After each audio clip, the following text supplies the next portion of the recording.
बिस्मिल्लाहिर्रहमानिर्रहीम। Hi viewers, hope you all fine by the grace of almighty अल्लाह।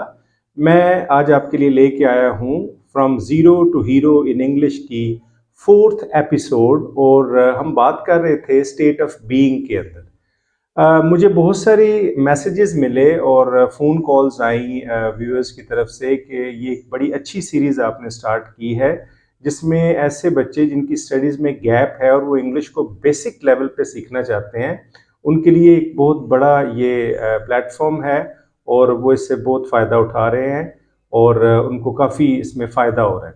लेकिन एक बात याद रखिएगा कि जब तक आप प्रैक्टिस नहीं करेंगे और सेंटेंसेस को अप्लाई नहीं करेंगे, ठीक है, रिटन और स्पोकन फॉर्म में, उस वक्त तक आपको इससे फ़ायदा नहीं होगा, क्योंकि practice makes the man perfect.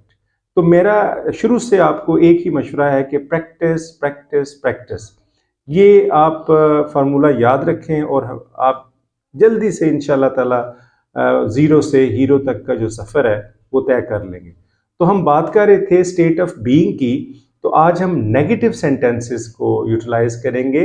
Negative sentences जो हैं वो स्टेट ऑफ बीइंग के अंदर, जैसे एम नॉट है, एम नॉट का जो है वो शॉर्ट फॉर्म एम नॉट होता है। उसको आइंट जो है इनफॉर्मल इंग्लिश में हम कहते हैं, लेकिन वो आप आइंट यूज ना करें, एम नॉट ही करें। इसी तरीके से इज नॉट की जो कॉन्ट्रैक्शन है वो इजेंट कहलाती है, और आर नॉट जो है उसको हम आंट या आरंट कहते हैं। ठीक है जी। तो अब इसको हम सेंटेंसेस में कैसे यूज करें? I am not your friend, मैं आपका दोस्त नहीं हूँ। वो कमरे में नहीं है, he isn't in the room या he is not in the room. अच्छा, कॉन्ट्रैक्शन जो है याद रखिएगा, ये इनफॉर्मल इंग्लिश के अंदर यूज होती है, यानी ऐसी इंग्लिश जो हम अपने दोस्तों के साथ ईमेल में लिखते हैं, लेटर्स में लिखते हैं, अपने दोस्तों के साथ जो हम डायलॉग फॉर्म में बात करते हैं, वहाँ कॉन्ट्रैक्शन यूज होती है।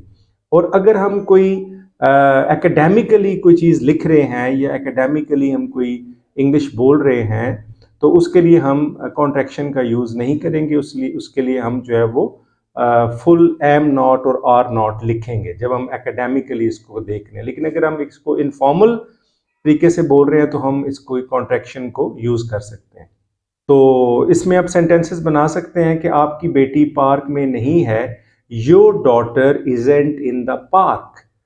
वो हमारे मेहमान नहीं हैं, they are not our guest या दे आर्ट अवर गेस्ट। ठीक है जी। यू आर्ट माई फ्रेंड, तुम मेरे दोस्त नहीं हो, यू आर्ट माई फ्रेंड या you are not my friend. वो लड़का मेरा क्लास फेलो नहीं है, दैट बॉय इज नॉट या इजेंट माई क्लास फेलो। वो लड़कियां हमारी जो है वो क्लास फेलोज नहीं हैं, दोज गर्ल्स। अब वो क्योंकि दूर खड़ी हैं तो उसके लिए हम दोज का इस्तेमाल करेंगे, those girls aren't our class fellows. ठीक है जी। तो ये कमरा हमारा नहीं है, दिस इजेंट अवर रूम या this is not our room. ठीक है जी। इजेंट को आर इज नॉट या इजेंट में आप यूज कर सकते हैं। ठीक है जी। तो अब हम इसका इंट्रोगेटिव देखते हैं। इंट्रोगेटिव के अंदर क्या होता है कि वही कि आप इज एम आर को हम पहले ले आएंगे। फॉर एग्जाम्पल मैं कहता हूँ एम आई योर फ्रेंड्स, क्या मैं आपका दोस्त हूँ? मैं अपने आपसे पूछता हूँ am I your friend. Is he your brother, क्या वो आपका भाई है? Are they your class fellows, क्या वो आपके क्लास फेलोज हैं? अब देखिए, क्वेश्चंस जो होता है वो दो किस्म का होता है। एक का जो आंसर है वो यस या नो में होता है और एक होता है WH वर्ड्स में। अब यस या नो में स्टेट ऑफ बीइंग में अगर हम बात करें तो हम कहेंगे कि इज ही योर ब्रदर, क्या वो आपका भाई है? इज ही इज में इज को हम पहले ले आएंगे। इज ही योर ब्रदर, क्या वो आपका भाई है? आर दे योर फ्रेंड्स, क्या वो आपके दोस्त हैं? Is that girl your sister, क्या वो लड़की आपकी बहन है?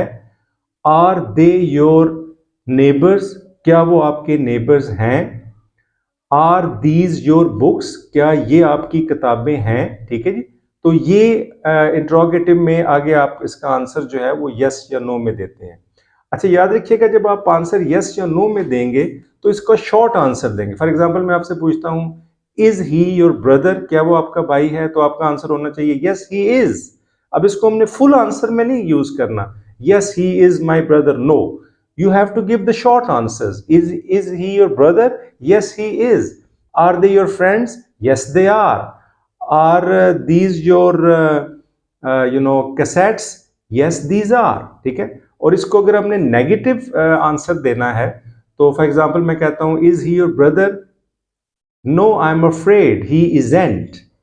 ठीक है, आई एम अफ्रेड जो है ये पोलाइट इंग्लिश के अंदर यूज होता है और इसको हम नेगेटिव आंसर्स में यूज करते हैं। For example, is he your brother? No I am afraid he isn't. Are they your friends? Yes they are. And no I am afraid they aren't. ठीक है जी, तो आई एम अफ्रेड जो है आप नेगेटिव में इसको यूटिलाइज कर सकते हैं। उसके बाद इंट्रोगेटिव के अंदर कुछ ऐसे सेंटेंसेस होते हैं जो WH वर्ड्स के साथ यूज होते हैं। अब WH वर्ड्स जो है हु, वेयर, व्हेन, व्हाई के साथ आप सेंटेंस बना सकते हैं और उसके फौरन बाद आप हेल्पिंग वर्ब और उसके बाद सब्जेक्ट और उसके बाद फिर आप नाउन लगा दें, प्रेपोजिशनल फ्रेज लगा दें या एडजेक्टिव लगा दें। For example, where is he? वो कहाँ है? Where is he? अब इसको अपने आंसर यस या नो में नहीं देना, आपने इसको उसकी सिचुएशन बतानी। Where is he? He is in the bank. Who are you? I am your brother. Who are you? Where are those girls? वो लड़कियां कहाँ हैं? वेयर आर, अब वेयर स्टार्ट में आएगा, उसके बाद फिर लिंकिंग वर्ब जो है इज, एम, आर, वो हम ऐड करेंगे तो इस तरह सेंटेंस बनेगा। Where are those girls? Where is your office? तुम्हारा दफ्तर कहाँ है? How are you now? अब तुम कैसे हो? हाउ आर यू नाउ ये स्टेट ऑफ बीइंग है। ठीक है जी।